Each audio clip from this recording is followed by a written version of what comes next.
এই সুন্দর চামড়া জ্বলবে, জ্বলতে জ্বলতে গোশতগুলো গলে গলে যাবে, হাড়গুলো শুকিয়ে যাবে।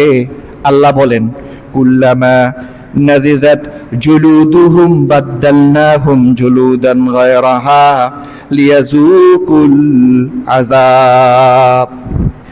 এই চামড়া জ্বলবে, গোশত গলে গলে পড়বে, এরপরে হাড়গুলো শুকায় যাবে, মানুষের কোনো ভাষা থাকবে না, শুধু চিৎকার ছাড়া, শুধু চিৎকার করবে।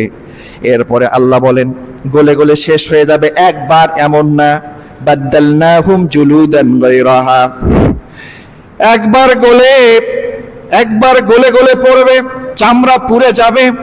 এরপর গলা শেষ হলে আবার সেই চামড়াকে নতুন করে প্যাকেট করে দেওয়া হবে, সেই দেহটাকে নতুন চামড়া দিয়ে প্যাকেট করে দেওয়া হবে।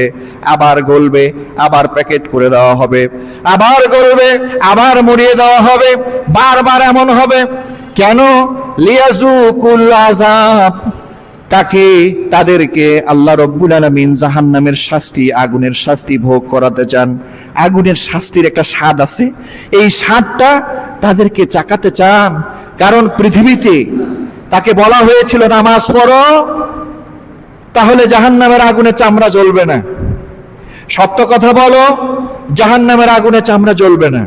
তাকে বলা হয়েছিল সমস্ত পাপাচার, সুদ, ঘুষ, চুরি, ইফটিজিং, আরো যত পাপাচার আছে, জুয়া, ঘুষ, দৃষ্টির গুনাহ, যত গুনাহ আছে, বাঁচো, তোমার চামড়া জাহান্নামের আগুন থেকে বাঁচবে। মজা লাগে নাই?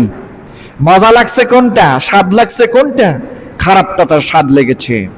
এখন আল্লাহ পাক রব্বুল আলামিন তাকে স্বাদ দিতে চান, লিয়াযুক, যাতে স্বাদ আস্বাদন করতে পারে, আল আযাব, শাস্তির স্বাদ, আগুনের স্বাদ। দুনিয়াতে ভালো কথা ভালো লাগে নাই, খারাপটা ভালো লেগেছে, তো পরকালেও আল্লাহ পাক রব্বুল আলামিন স্বাদ চাকাবেন, আগুনের স্বাদ।